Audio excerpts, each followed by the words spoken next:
बराच वेळ बसलाय त्यामुळे मी वेळेची मर्यादा पाळेन। या ठिकाणी उपस्थित असणारे महाराष्ट्र प्रदेश युवक राष्ट्रवादी काँग्रेसचे अध्यक्ष मेहबूब शेख, महिला राष्ट्रवादी काँग्रेस शरदचंद्र पवार पक्षाच्या अध्यक्षा रोहिणीताई खडसे, संदीप भाऊ बेडसे, कामराज निकम, उमेश पाटील, जुई देशमुख, हेमाताई शितोळे, जिल्ह्याचे अध्यक्ष जितेंद्र मराठे, उषाताई पाटील, मनोज महाजन, अमित पाटील, कैलास ठाकरे तालुका अध्यक्ष, जितेंद्र ठाकूर, ललित वारुडे, पोपटराव सोनवणे,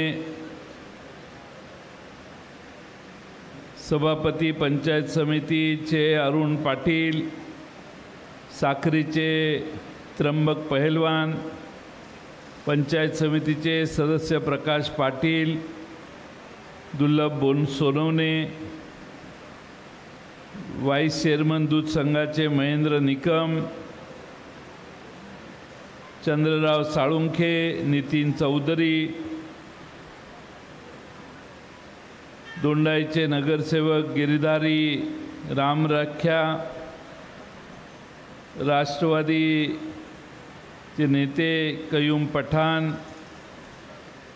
कमलाकर बागले, उपनगराध्यक्ष सिंदखेड्याचे उल्हास देशमुख, सतीश अण्णा पाटील, या निमित्ताने उपस्थित असणारे आपल्या कार्यक्रमाला आलेले सर्वच मान्यवर, मी आता नाव घेऊन आपल्या सगळ्यांचा वेळ घेत नाही, सर्वच व्यासपीठावरील मान्यवर आणि बंधू भगिनींनो,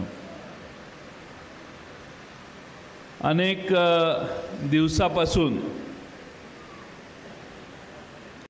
कामराज निकम यांनी पक्षात यावं असे प्रयत्न चालू होते, मुहूर्त सापडत नव्हता। अनेक दिवस म्हणण्यापेक्षा 15-20 दिवस, पण संदीप बेडसेंनी सगळ्यांना घेऊन पुण्यात पिंपरीला पवारसाहेबांची सभा होती, त्यामध्ये आणून सगळ्यांचा एकदम धडकपणाने प्रवेश करण्याचा कार्यक्रम पिंपरीला मोठ्या प्रमाणात घेतला। आणि त्यानंतर या दौऱ्यात इथं सभा घ्यायची, कारण कामराज निकम साहेबांचा सुरुवातीपासून आग्रह होता की सिंदखेडला जाऊन आपण सगळ्यांचे प्रवेश करू, त्यामुळं आजची सभा आपल्या सर्वांच्या समोर या ठिकाणी होते। माझं भाषण झाल्यावर ते म्हणतील तेवढ्यांना प्रवेश देण्यासाठी मी इथं उभा राहणार आहे, तुम्ही काही चिंता करू नका। ही जागा राष्ट्रवादी काँग्रेस अनेक वर्षापासून लढवते। नानासाहेब देशमुखांनी या मतदारसंघाचं प्रतिनिधित्व केलं। जुईताईंच्याकडे सकाळी चहाला आम्ही गेलो होतो। संदीप बेडसेंनी विधानसभा या मतदारसंघात मागच्या वेळी लढवली, पण या मतदारसंघामध्ये आणखीन एक आमचे मित्र आमच्या पक्षात आलेले होते, त्यांनी तर आग्रह धरला की तुम्ही आणि जयंत पाटील दोघं आले तरच प्रवेश करेन, अजितदादा आणि मी आलो तरच प्रवेश करेन। आम्ही दोघं आलो आणि त्यांचा प्रवेश केला, पण नेहमी हा मतदारसंघ बळकट करण्याचा उद्देश पक्षाचा कायम राहिलेला आहे। थेंबे थेंबे तळे साचे असं मी मानतो, आणि म्हणून आम्ही या मतदारसंघामध्ये ठामपणाने हा पक्ष वाढवण्यासाठी आणखीन काय करता येईल याचा प्रयत्न विचार करतच होतो। भारतीय जनता पक्षात खरे निष्ठावंत जे आहेत त्यांची किती ससे उलपट व्हायला लागलेली आहे। या पोलिसांना बसायला खुर्च्या द्या, बिचारे किती वेळ माझं भाषण ऐकणार। बसा ना, अहो बसा,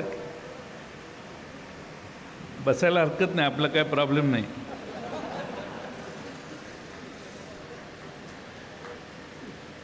पण या मतदारसंघामध्ये काही विकासाची कामं जेव्हा जेव्हा संदीप भैयाने मांडली, मागच्या 2.5 वर्षात मी महाराष्ट्राच्या विधानसभेत होतो, त्यावेळी 22 उपसा सिंचन योजनेच्यासाठी 115 कोटीची सुप्रमा दिली। सिंदखेडा तालुक्यातील 8 उपसा सिंचन योजनेपैकी 4 योजनांचं काम आता जवळपास 90% पूर्ण झालेलं आहे। आणि संदीप भैया म्हणाले, मला माहीत नाही प्रगती किती आहे, पण त्यांचं म्हणणं आहे की दिवाळीपर्यंत, दिवाळीच्या आसपास आपल्या शेतापर्यंत पाणी पोचेल अशा या 4 योजना आहेत। एक 15,000 एकर क्षेत्र जमीन ओलिताखाली येणार आहे। जवळपास 22 एक गावांना फायदा होणार आहे आपल्या तालुक्यातल्या। मधल्या काळामध्ये 86 गावांच्या पाणी पुरवठा योजनेसाठी 304 कोटीची योजना आमच्या सरकारने मंजूर केली।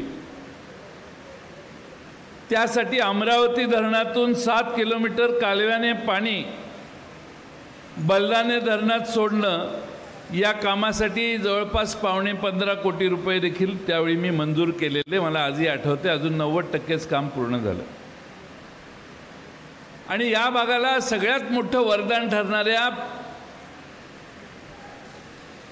प्रकाशा बुराई उपसा सिंचन योजनेला देखील मीच या खात्याचा मंत्री असताना सुधारित प्रशासकीय मान्यता देण्याचं काम झालं। मी चौकशी केली यावर्षी किती पैसे दिले, कारण आमचं सरकार नंतर गेलं।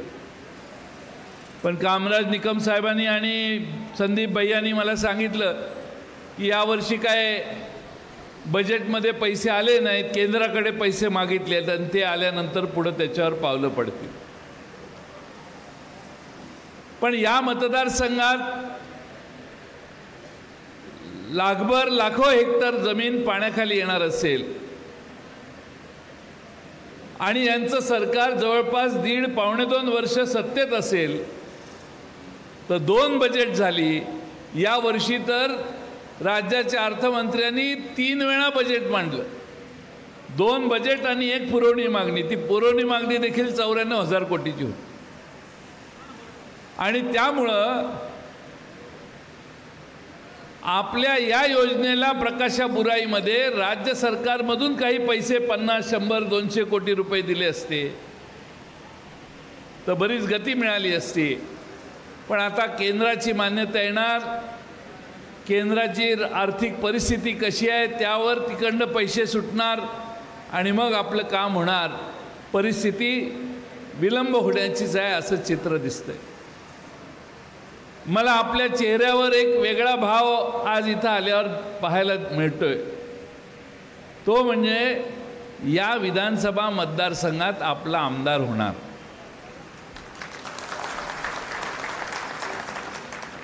आता आपला आमदार होणार तर मग त्या आमदाराच्या वतीनं मी तुम्हाला आमची पक्षाची कमिटमेंट तुम्हाला देतो। सरकार तर आपलं येणार आहे, ह्याच्यात काळ्या दगडावरची रेग आहे, तुम्ही काय चिंता करू नका। त्यामुळं सरकार आल्यानंतर या प्रकाशा बुराई योजनेला पूर्ण गतीनं पूर्ण करण्यासाठी पूर्ण ताकद लावू आणि याला आवश्यक तो सगळा निधी देण्याचं काम आम्ही राज्य आणि केंद्र सरकारच्या माध्यमातून तुम्हाला करून दाखवू। शेवटी एका व्यक्तीला आपण संधी दिली, अनेक वेळा निवडून आल्यानंतरही एवढी मोठी योजना, मला वाटतं खडसे साहेब जलसंपदा मंत्री होते तेव्हापासून ही योजना आहे, अजूनही योजना पूर्ण झाली नसेल तर योजनेत दोष नाही, आपल्या लोकप्रतिनिधीत दोष आहे असं म्हणायला हरकत नाही। आणि तो दोष दूर करायची जबाबदारी मित्रांनो तुम्हा सगळ्यांची आहे। आज माझी आपणा सगळ्यांना कळकळीची विनंती आहे की आमच्या समोर सत्तेत बसणाऱ्या लोकांना यावर्षी महाराष्ट्रातल्या जनतेने मोठा इंगा दाखवलाय। महाराष्ट्रामध्ये 31 जागा निवडून आल्या विरोधी बाजूने। भारतीय जनता पक्षासारख्या मोठ्या पक्षाच्या फक्त 9 जागा निवडून आल्या। माझी सातारची जागा निवडून आली असती तर माझा देखील भारतीय जनता पक्ष एवढा मोठा पक्ष झाला असं मी सांगू शकलो असतो। त्या पिपाणी आणि तुतारीत आमची ती जागा 2000ने पडली। पण महाराष्ट्राच्या जनतेचा कौल काय आहे? महाराष्ट्रातल्या जनतेचा कौल आहे की हे महाराष्ट्रातलं भ्रष्ट सरकार घालवा आणि नव्या विचाराची महाविकास आघाडी एकत्रित एकसंघपणाने उभा करून त्यांच्या मागे आपण उभा राहूया। लोकसभेच्या निवडणुका तर लोकांनीच हातात घेतल्या। पवार साहेबांचा पक्ष फोडला, उद्धव ठाकरेंचा पक्ष फोडला, 2 मराठी माणसांचा पक्ष फोडण्याचं पाप भारतीय जनता पक्षाने केलं आणि हे सगळे फोडले ते नेऊन तिकडं मंत्री केले। मगाशी रोहिणीताई म्हटल्या हे सत्य आहे की भारतीय जनता पक्षामध्ये निष्ठावंताची कदर होत नाही। या मतदारसंघातले लोकप्रतिनिधी आधी वेगळ्या पक्षात होते, त्याच्या आधीपासून कामराज निकम जिल्हा परिषदेचे 92 सालापासून सदस्य भारतीय जनता पक्षाचे होते। मग ओरिजिनल कोण आहे?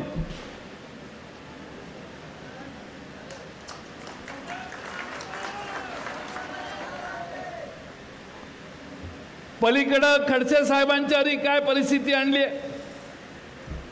ठीक आहे, आता ते काही अडचणी झाल्या, पण महाराष्ट्रातल्या निष्ठावंत लोकांना खड्यासारखं बाजूला करून स्वतःची टोळी तयार करण्यात काही लोकांना यश महाराष्ट्रात भारतीय जनता पक्षामध्ये आलंय आणि हाच खऱ्या अर्थानं भारतीय जनता पक्षात उद्रेक आहे। आज कामराज निकम एवढा जुना पक्ष सोडून आमच्या पुढे आले कारण त्यांना खात्री झालेली आहे की आपल्याला भारतीय जनता पक्ष न्याय देऊ शकणार नाही। आम्हाला आणखीन 50 वर्ष सतरंजा उचलायचं काम लागेल पण आम्हाला न्याय मिळणार नाही अशी भावना झालेले महाराष्ट्रामध्ये भारतीय जनता पक्षाची 2री, 3री आणि 4थी फळी फार मोठ्या प्रमाणात आहे। त्याला आता लोकसभेच्या निमित्तानं वाचा फुटलेली आहे। भारतीय जनता पक्षातल्या खऱ्या कार्यकर्त्यांच्यावर प्रचंड अन्याय होतोय आणि भाड्याने आणलेले, पाहुणे म्हणून आणलेले, दुसऱ्या पक्षातनं धमक्या देऊन आणलेले अशांना डोक्यावर बसवण्याचं काम भारतीय जनता पक्षाने त्यांच्या स्वतःच्या निष्ठेच्या लोकांच्या कार्यकर्त्यांच्या डोक्यावर बसवण्याचं काम केलेलं आहे। मी आपल्याला यासाठी सांगतो की भारतीय जनता पक्ष एकदा 2 खासदार होते।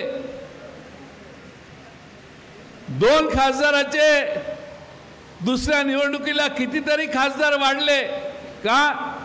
तर अटल बिहारी वाजपेयींच्या नेतृत्वावर या देशातल्या जनतेचा एक वेगळाच विश्वास होता। पण 400 पार करायला निघालेले त्यांना या देशातल्या तुम्ही लोकांनी 240 वर थांबवले। ही या देशातल्या लोकशाहीची सगळ्यात मोठा विजय असं मी म्हणेन।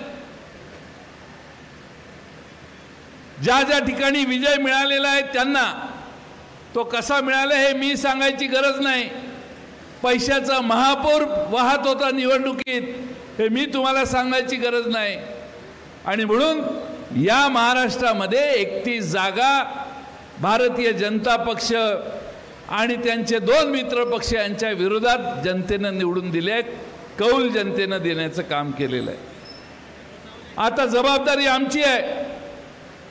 महाविकास आघाडीच्या वतीनं आम्ही तुम्हाला सक्षम पर्याय सर्व मतदारसंघात देणार आहोत। शिवसेना, उद्धव ठाकरेंचा पक्ष, काँग्रेस पक्ष आणि आपला पक्ष आम्ही एकत्रित बसून महाराष्ट्रामध्ये कोणताही वाद न होता प्रत्येक ठिकाणी समर्थ पर्याय देण्याचं काम करू आणि कोणत्याही परिस्थितीत उद्याचं सरकार हे महाविकास आघाडीचं आणण्याचं काम करू आणि त्यातनं आपल्या मतदारसंघाचे अनेक प्रश्न आम्ही सोडवण्याचं काम करू। मी कामराज निकम आणि त्यांच्या सर्व सहकाऱ्यांना हा विश्वास देईन की शरद पवार साहेबांचा हा पक्ष आहे, कार्यकर्त्याची बूज राखण्याचा शरद पवार साहेबांचा स्थायी पिंड आहे, जो आमच्या पक्षाचा आहे, जो ताकदीचा आहे, काम करणारा आहे, लोकसंग्रही आहे। त्याला मोकळा आमच्या पक्षात कोणी ठेवत नाही, तुम्ही काही चिंता करू नका। आम्ही आता महाराष्ट्रामध्ये आमचा पक्ष मोकळा झाल्यावर अशी प्रत्येक मतदारसंघात कोण कोण आहेत त्यांना हुडकण्याचं काम करतो। आणखीन पुढच्या काही दिवसात आणखीन काही लोक पक्षात येतील, ते आमदारच असले पाहिजे तसं नाही आहे। आमच्या पक्षातनं तिकडे गेलेले आहेत तेच परत येतील असंही नाही आहे। आम्ही नवे चेहरे पुढे आणण्याचा प्रयत्न करतोय, जेणेकरून महाराष्ट्रातल्या जनतेला आम्ही देखील बदल केलेला आहे आणि नव्या रक्ताला संधी देतोय, हा संदेश देखील महाराष्ट्रातल्या जनतेला पवार साहेबांना द्यायचा आहे। आज खरं म्हणजे आपण सगळ्यांनी या ठिकाणी हा प्रवेशाचा कार्यक्रम फार मोठ्या प्रमाणात ठेवला। मी आत्तापर्यंत जेव्हा जेव्हा आलो मला वाटत नाही की एवढ्या मोठ्या प्रमाणात लोक सभेला गोळा झालेली होती आणि एवढा उत्स्फूर्तपणा लोकांच्यात होता। ज्या उत्साहानं तुम्ही आज या ठिकाणी भर पावसात इथे येऊन बसलेला आहात, तुम्हा सगळ्यांचे आभार मानावे तेवढे थोडं आहे। पण पुढचे 2-2.5 महिने मित्रांनो फार महत्त्वाचे आहे। हे पुढचे 2-2.5 महिने तुम्ही सगळ्यांनी जागृत राहायला पाहिजे। पोलीस तुम्हाला अटक करतील, 307 लावतील, ह्या सगळ्या गोष्टी तुम्ही आम्हाला सांगताय, ते चित्र आता हळूहळू बदलायला लागेल। सरकारी अधिकाऱ्यांना आणि कर्मचाऱ्यांना सत्ता कुणाची येते याचा फार आधी अंदाज येतो। त्यामुळे तुमचं हळूहळू स्वागत पोलीस स्टेशनमध्ये देखील होईल। तुमच्यावर 307 खोटे, मी तर ऐकलं की महिनाभरापूर्वी त्यांचा पीए ज्याला अरेस्ट झाली आहे, तुरुंगात आहे, त्याला लॉकअपमधून बाहेर काढून मारत होता, अशी देखील मला कोणीतरी माहिती दिली। लॉकअपमधून बाहेर काढायची परवानगी देणारा पोलीस आहे ना, तो नोकरीत राहणार नाही याची काळजी आम्ही सगळे घेऊ। लॉकअपमधून पोलीस त्याला बाहेर काढून देतात आणि आमच्या कोणाचाही असेल, सामान्य नागरिक असेल, त्याला बाहेर येऊन आमदारांचे पीए किंवा कोणी संबंधित आहेत ते येऊन जर मारहाण करत असतील तर याच्यासारखी गोष्ट गंभीर नाही। तुम्ही चौघं पोलिसांचे प्रतिनिधी आहात, मगाशी म्हणत होतो बसा जरा, तुम्ही संदेश द्या। कायद्याचं राज्य असलं पाहिजे। आम्ही आमच्याकडून चुकीच्या गोष्टी आम्ही अपेक्षाच कधी करत नाही, पण कुणाच्या तरी राजकीय पोळी भाजण्यासाठी तुम्ही राजकीय दुसऱ्या पक्षाच्या कार्यकर्त्यांच्यावर अन्याय करायला लागला, जाणीवपूर्वक करायला लागला, तर त्यांचं सरकार आहे तोपर्यंत हे गप्प बसतील, पण सरकार गेल्यानंतर जरा अवघड होईल। मी आपलं दुसरा शब्द होता पण मी काय तो वापरत नाही। केंद्र सरकार आणि राज्य सरकार दोन्हीकडे भाजपचं सरकार असलं तर डबल इंजिन आपलं बरं होईल आणि आपलं महाराष्ट्राचं कोट कल्याण होईल असं हे सांगतात। काल अमित शहा पुण्यात आले, म्हटले 10 लाख कोटी रुपये महाराष्ट्राला दिले.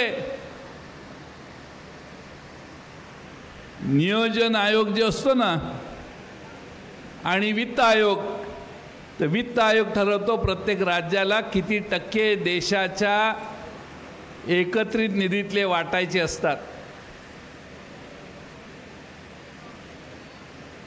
काही मेहरबानी करत नाही. देशात 10 लाख कोटी रुपये गोळा झाले तर उत्तर प्रदेश पासून कन्याकुमारीच्या केरळ आणि तामिळनाडू पर्यंतच्या प्रत्येक राज्याला ठराविक टक्केवारी दिली जाते.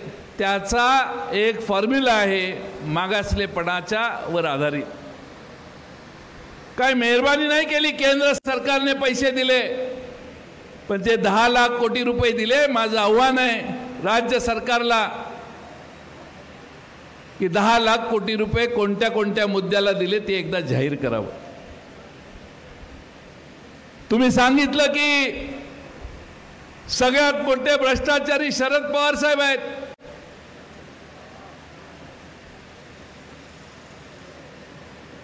तुम्ही शरद पवार साहेबांच्याकडे बघून हे सांगता, त्यावेळी तुमच्या शेजारी पाजारी जे बसलेले आहेत ना त्यांच्यावर तुम्ही आरोप केले, ते आता तुम्ही कडेवर घेऊन बसलेला आहात. शरद पवार हा माणूस, हा नेता स्वच्छ आहे, पारदर्शी आहे. कुणी त्यांच्याकडे बोट करून वर बघू शकत नाही आणि त्यांना प्रश्न विचारू शकत नाही. आजपर्यंतच्या त्यांच्या 50-60 वर्षाच्या राजकीय कारकिर्दीत अशी कोणतीही घटना घडलेली नाही. कायद्यानं त्यांनी कधी चुकीच्या गोष्टी केलेल्या नाहीत. आणि म्हणून शरद पवार साहेब आजही महाराष्ट्राचा आत्मा आहेत आणि तो आत्मा आहेत हे यांना कळत नाही. मोदींनी त्यांना भटकती आत्मा म्हटलं, आता हे म्हणतात भ्रष्टाचारी. महाराष्ट्रातल्या जनतेकडून माझी अपेक्षा आहे उद्याच्या विधानसभेत नरेंद्र मोदी साहेब आणि अमित शहाजी या दोघांच्या या विधानाचा समाचार घेऊन महाराष्ट्र स्वाभिमानी किती आहे, महाराष्ट्र छत्रपती शिवाजी महाराजांच्या विचारावर कसा चालतो आणि महाराष्ट्रावर आलेलं हे आक्रमण दूर करण्याचं काम महाराष्ट्राचे सैनिक कसे करतील हे दाखवण्यासाठी आपण सगळ्यांनी आता सज्ज व्हायचंय. महाराष्ट्रामध्ये 17 प्रकल्प आमच्या महाराष्ट्रातून बाहेर गेले. त्यातले निम्म्यापेक्षा जास्त गुजरातला गेले. कोणामुळे गेले? या दोघांच्यामुळेच गेले. आमच्या महाराष्ट्रातल्या तरुणांच्या हातचा रोजगार तुमच्यामुळे जातो.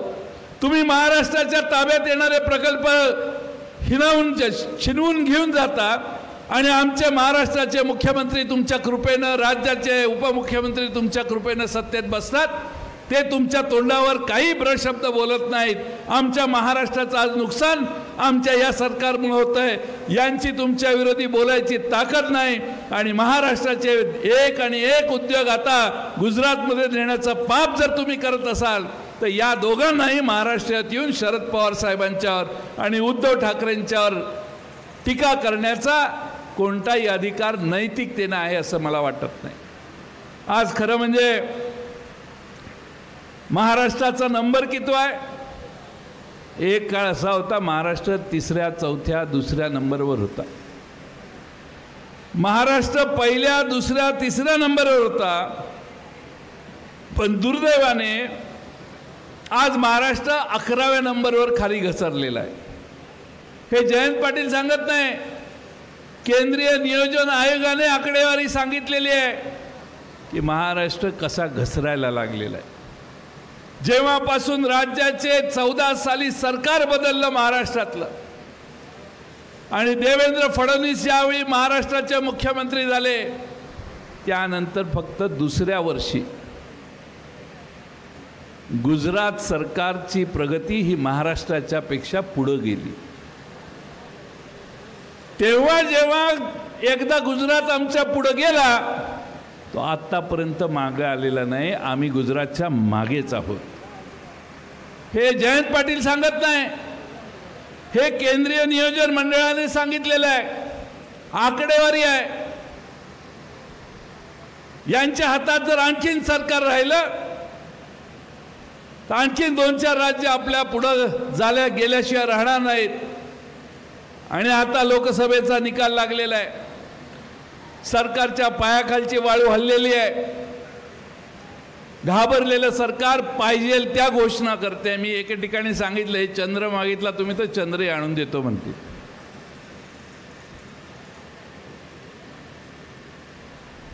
आता मी आज एक भाषण ऐकत होतो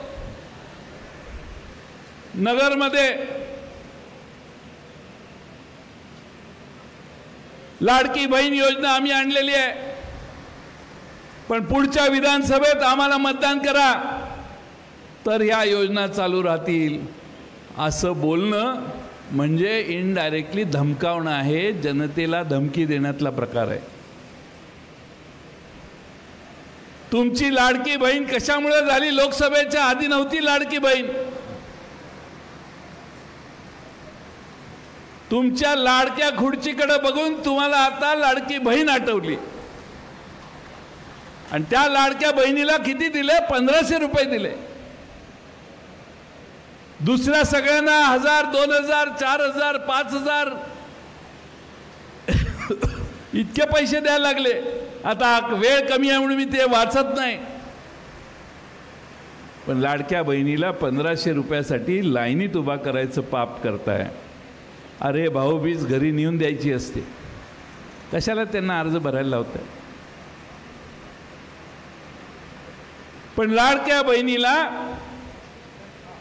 माहिती आहे की मतदान त्या दोघांना जाऊन देतं. तसं यांच्या तिजोरीत काहीच पैसे नाही आहेत.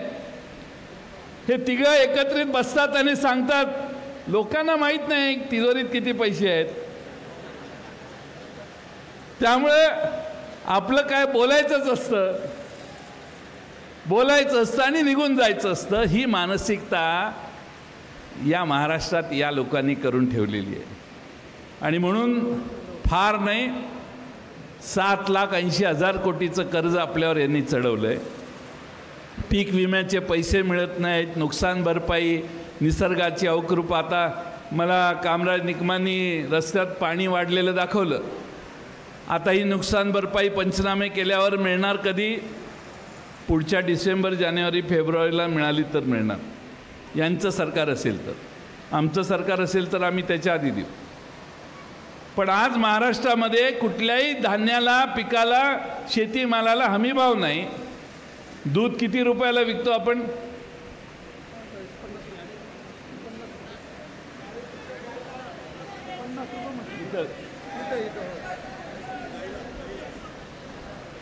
काय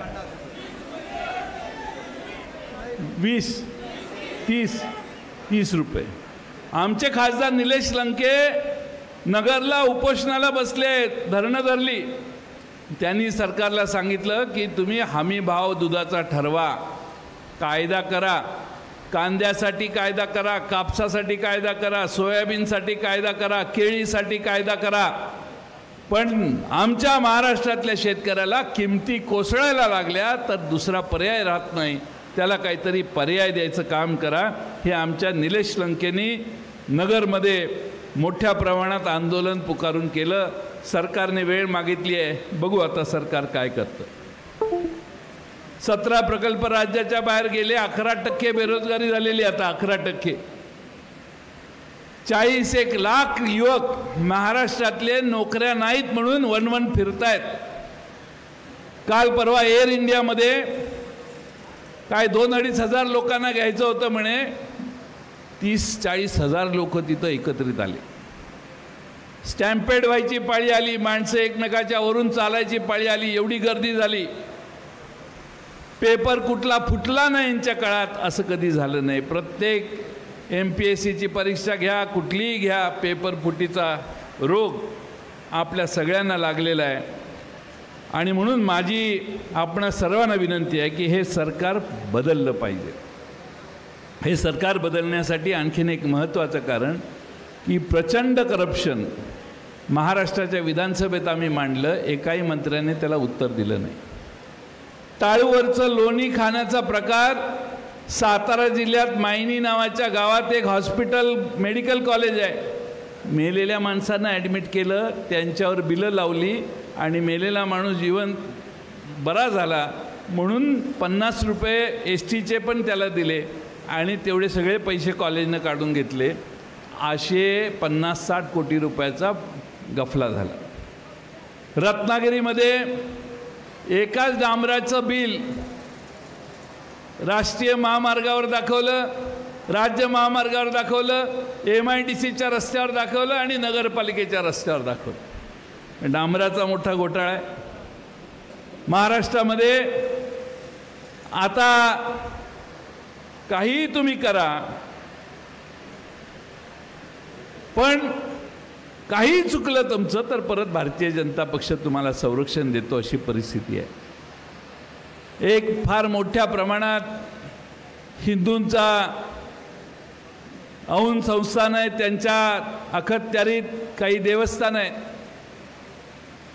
तिथल्या लोकल आमदारांनी बीड जिल्ह्यात आणि तिकडे आणि नागपूरमध्ये संस्थांच्या जमिनी लाटल्या, वर्ग 2च्या वर्ग 1 केल्या, प्लॉट पाडले आणि हे लोक अब्जाधीश झाले. या सगळ्यांची चौकशी व्हायला पाहिजे. पण हे सरकार कुणाची चौकशी करायचं, विधानसभेत 2-2, 3-3दा मांडून देखील हे सरकार कोणत्याही गोष्टी करत नाही. हीच सगळी महाराष्ट्रातली आमच्या सगळ्यांची भूमिका आहे की ह्या सरकारला बाजूला काढल्याशिवाय हा प्रश्न आता आपल्याला सोडवता येणार नाही.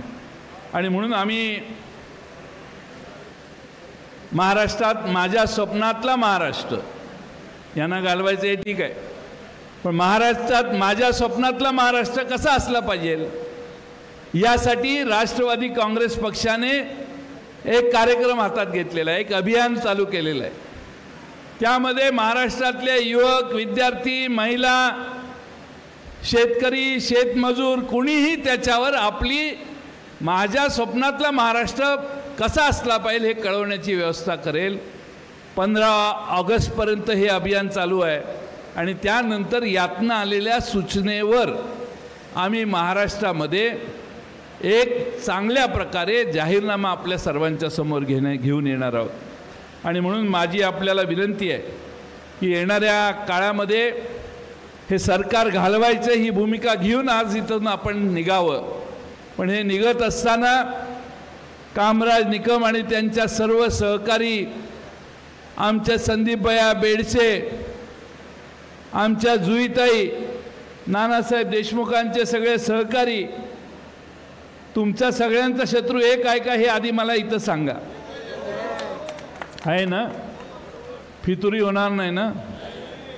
कुणालाही तिकीट दिलं तरी ती सीट निवडून आली पाहिजे. तुम्हाला हे मान्य आहे का? तिकीट हे मेरिटनं होणार आहे, आम्ही चाचपणी करणार आहे. पण या ठिकाणी तुम्ही सगळ्यांनी ताकदीनं विधानसभेचं काम करायला सगळ्यांनी कोऑर्डिनेशन ठेवा. बूथ कमिट्या व्यवस्थित करा. शेवटच्या 2 दिवसात पैसे वाटण्याची सवय ज्यांना आहे त्याच्यावर काय उपाय करायचा, जनतेला जागृत कसं करायचं हे थोडंसं काळजीपूर्वक बघा. तुम्ही सगळ्यांनी ताकद लावली तर अनेक या देशात इंदिरा गांधींचा देखील पराभव झाला होता. एखाद्याचा पराभव व्हायचा म्हटल्यावर आमच्या सुप्रियाताई निवडून कशा आल्या? एकदा माणसाचा मूड बदलला की तो दुरुस्त होत नाही. आता तो 2 महिन्याचा काळ आहे आणि तुमचा मूड माझ्या लक्षात आलेला आहे. आणि अरे एक नको पाणी कशाला. आणि म्हणून माझी कळकळीची विनंती आहे, या मतदारसंघात कामराज निकमांनी सांगितलं एकही कारखाना नाही, एकही उद्योग नाही, रोजगाराच्या संध्या नाहीत. या मतदारसंघामध्ये जो विकास व्हायला पाहिजे तो झालेला नाही याचं शल्य या ठिकाणी तुम्हा आम्हा सगळ्यांना आहे. मी राष्ट्रवादी काँग्रेस शरदचंद्र पवार पक्षाच्या वतीनं तुम्हाला विश्वास देतो की येणाऱ्या 5 वर्षामध्ये या सगळ्या गोष्टी जाणीवपूर्वक या मतदारसंघात करून रोजगार निर्मितीची कामं आम्ही तुमच्या सगळ्यांसाठी करू. थोड्या दिवसाने मी आणि अमोल कोल्हे शिवस्वराज्य यात्रेवर आपल्या सर्वांच्या समोर येणार आहे. अपेक्षा आहे की आम्ही 7 तारखेला ती यात्रा सुरू करणार आहे. अपेक्षा ही आहे की आम्ही या मतदारसंघात येऊ त्यावेळी फारसा पाऊस नसेल, त्यावेळी तुम्ही मगाशी सांगितलं तशी जाहीर सभा गावाच्या चौकात अमोल कोल्हे आणि आमचे काही वक्ते आणि मी स्वतः आणि माझे काही सहकारी पक्षातले आम्ही सगळे येऊ आणि महाराष्ट्रामध्ये परिवर्तन का झालं पाहिजे आणि परिवर्तन करून हे 10 वर्ष काम करत असणारं दिल्लीचं सरकार आपण जसं घालवायचा प्रयत्न केला तसं महाराष्ट्रात देखील हे वाम मार्गाने निर्माण झालेलं सरकार घालवण्यासाठी आपल्या सगळ्यांनी मतदान केलं पाहिजे। आपले नेते शरद पवार साहेब हे हिमालयाच्या ताकदीनं आपल्या सगळ्यांच्या मागे आहेत। आमचे उद्धव ठाकरे साहेब आपल्याबरोबर आहेत, काँग्रेस पक्ष देखील आपल्याबरोबर आहे। आपण सगळ्यांनी एकत्रित ताकद लावली तर या महाराष्ट्रामध्ये 175 पेक्षा जास्त जागा निवडून आणण्याचं काम आपण सर्वजण करू शकतो, हा माझा विश्वास आहे। आणि त्यासाठी तुमच्या सगळ्यांचे आशीर्वाद या मतदारसंघात आमच्या उमेदवाराच्या मागे आपण उभा करावं ही विनंती करतो। पुन्हा एकदा कामराज निकम त्यांचे सर्व सहकारी, कामराज निकम शरद पवार साहेब पण डायरेक्ट फोनवर अवेलेबल असतात, त्याला मध्ये काय नसतं। मलाही कधी फोन केला तरी आम्ही अवेलेबल, कुणीही आम्हाला फोन करतं। त्यामुळं हा पक्ष हा कार्यकर्त्यांचा पक्ष आहे, हा पक्ष हा या महाराष्ट्राला पुढं घेऊन जाणारा पक्ष आहे आणि शेतकऱ्यांचा ग्रामीण भागातल्या जनतेला ताकद देण्याचा नेहमी विचार करणारा हा पक्ष आहे। आणि त्यासाठी तुम्हा सगळ्यांचा आशीर्वाद या निमित्तानं राष्ट्रवादी काँग्रेसच्या शरद पवार साहेबांच्या या प्रयत्नाला आपण द्या। मला खात्री आहे अनेक हल्ले पवार साहेबांच्यावर होतील, शेवटच्या टोकाच्या भूमिका घेतल्या जातील, जे आमच्या सगळ्यांच्या सारखे तुमच्या समोर बोलतायत त्या सर्वांना अडचणीत आणण्याचं काम होईल। पण महाराष्ट्रातल्या जनतेवर माझा विश्वास आहे, महाराष्ट्रातली जनता सुजाण आहे, तुम्ही ताकदीनं अशा कोणत्याही प्रयत्नाला उधळून लावण्याचं काम कराल एवढीच अपेक्षा या निमित्तानं करतो आणि माझे लांबलेलं भाषण पूर्ण करतो। धन्यवाद।